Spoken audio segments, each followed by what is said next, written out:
بسم اللہ الرحمن الرحیم۔ کچھ دن پہلے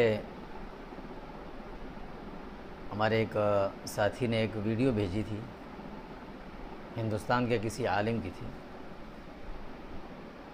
ویڈیو تو نہیں تھی بلکہ وہ آڈیو کال کے ذریعے بات ہو رہی تھی، اور بظاہر تو یوں محسوس ہو رہا تھا کہ یہ ایسی بنائی ہوئی ہے، جعلی قسم کی بنائی ہوئی ہے، لیکن اس میں جو ظاہر کیا گیا وہ یہ تھا کہ دو مختلف مسالک کے علماء گفتگو کر رہے ہیں، اور موضوع گفتگو یہ تھا کہ اللہ رب العزت جھوٹ پر قادر ہیں کہ نہیں ہیں، اور اس پر بڑے شد و مت سے یہ دلائل بھی پیش کیے گئے کہ جو شخص یہ کہتا ہے کہ اللہ جھوٹ پر قادر ہیں وہ کافر ہو جاتا ہے۔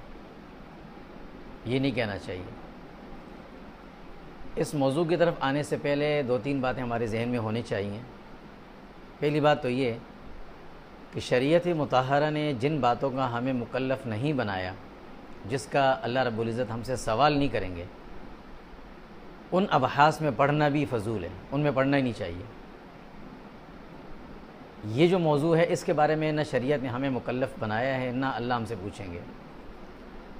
ہاں، جن اعمال کا ہمیں مکلف بنایا گیا ہے، جن کے بارے میں ہم سے سوال ہوگا، اس کی فکر ہونی چاہیے۔ دوسری بات یہ کہ یہ عقائد کا مسئلہ ہے، اور عقائد پر بحث وہ شخص کرے کہ جس کی علمی عملی سطح اور ذہنی اور فہمی ادراک کی سطح بہت بلند ہو، کہ وہ ہر چیز کو سمجھ بھی سکے اور اس کی گہرائیوں میں جا بھی سکے۔ ہم عام آدمی اس میں بحث بھی نہ کریں۔ تیسری بات یہ کہ بحث جب بھی ہو، کسی بھی مسئلے پر ہو، تو اللہ رب العزت نے اس کی اجازت دی، ادع الی سبیل ربک بالحکمہ والموعظۃ الحسنہ وجادلہم باللتی ہی احسن، کہ وہ سمجھنے کی نیت سے ہو، بحث برائے بحث نہ ہو، اور اس میں عبارات ہمارے اپنے اکابر کی یا دوسروں کے اکابر کی عبارات کو کاٹ کاٹ کر پیش کرنا، ان پر طعن و تشنیع کرنا، یہ نامناسب چیز ہے، نامناسب بات ہے۔ رہا یہ مسئلہ کہ اللہ رب العزت جھوٹ پر قادر ہیں کہ نہیں ہیں، دیکھیں، قادر ہونا الگ مسئلہ ہے اور اس کام کو کرنا یہ الگ مسئلہ ہے۔ اللہ سبحانہ و تعالیٰ قرآن مجید میں بار بار اس بات کا ذکر فرماتے ہیں، واللہ علی کل شیء قدیر، ہر چیز پر وہ قادر ہیں۔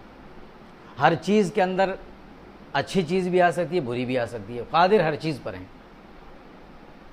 ایسا قرآن مجید میں کہیں پر بھی نہیں کہا کہ اللہ علی کل شیء قدیر الا الکذب الا النوم، یہ نہیں کہا کہیں پر کہ اس پر قادر نہیں ہے۔ قادر ہیں، لیکن یہ مسئلہ کہ اللہ کیا نعوذ باللہ جھوٹ بولتے ہیں کہ نہیں بولتے، یہ نہیں ہے۔ یہ اللہ جھوٹ بولتے نہیں ہیں، یہ عقیدہ ہونا چاہیے۔ قادر اللہ رب العزت ہر چیز پر ہیں، یہ اس آیت میں اللہ نے وضاحت فرما دی ہے۔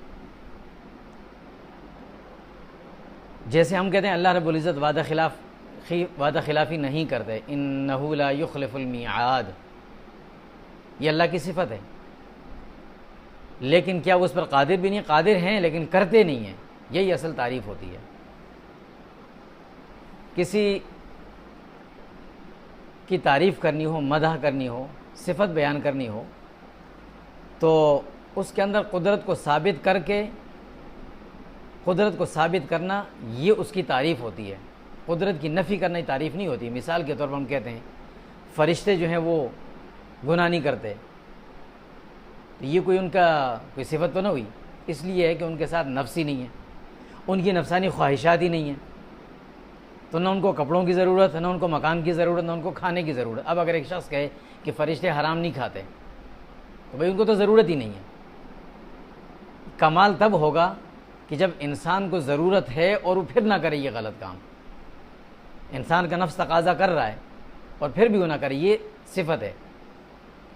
ایک شخص کہے کہ نابینا سے کہے کہ بھی نابینا آدمی کے بارے میں کہ اس آدمی نے کبھی بد نظری نہیں کی، وہ تو ہے ہی نابینا، اس کے اندر تو دیکھنے کی طاقت ہی نہیں ہے، تو پھر وہ بد نظری کہاں سے کرے گا؟ ہاں، کمال یہ ہے کہ ایک شخص کی آنکھیں موجود تھی اور اس کے اندر صفت یہ قدرت تھی کہ وہ بد نظری کر سکتا تھا، پھر اس نے نہیں کی، یہ تعریف ہے اس کی، یہ تعریف اور مدح ہے۔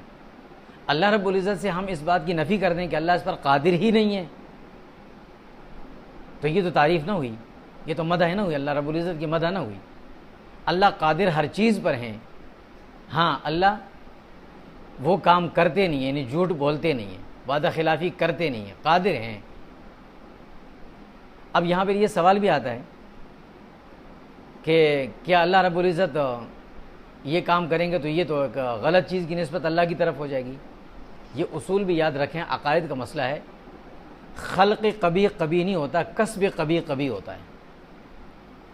خلق کبھی کسی غلط چیز کو پیدا کر دینا جو ہماری اور آپ کی نظر میں غلط ہے، اس کی الگ بہت ساری حکمتیں ہوں گی، لیکن اگر اس کو اللہ نے پیدا کیا ہے، یہ پیدا کرنا یہ کبھی نہیں ہے۔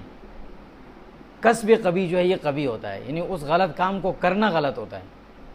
اللہ رب العزت نے ہمارے ساتھ نفس کو پیدا کیا ہے، ابلیس کو پیدا کیا ہے، یہ پیدا کرنا غلط نہیں ہے۔ ہاں ہم اس نفس کی مان کے چلیں گے، اس پہ عمل کریں گے، شیطان کو اپنا دوست بنا لیں گے، یہ کسب ہے، یہ کبھی ہے، یہ برا ہوتا ہے۔ تو اللہ رب العزت کی ذات سے قدرت یعنی عیب کی نفی کرنا یہ صفت نہیں ہے، یاد رکھیں کہ اللہ رب العزت کے لیے قدرت کی نفی کر دیں۔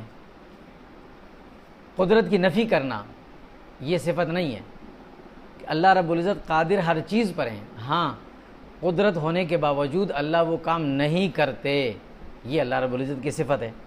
لہٰذا قدرت کی نفی یہ عیب ہو جائے گا۔ اگر ہم اللہ سے قدرت کی نفی کریں گے کہ اللہ قادر ہی نہیں ہے اس بات پر، یہ عیب ہو جائے گا۔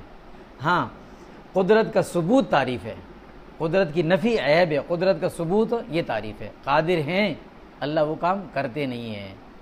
اللہ رب العزت کس پر قادر ہیں لیکن وہ کس کرتے نہیں ہیں، بولتے نہیں ہیں، ورنہ تو اللہ علی کل شیء قدیر کو ہم کیسے ثابت کریں گے؟ اللہ تعالیٰ عمل نصیب فرمائے۔ وسلم۔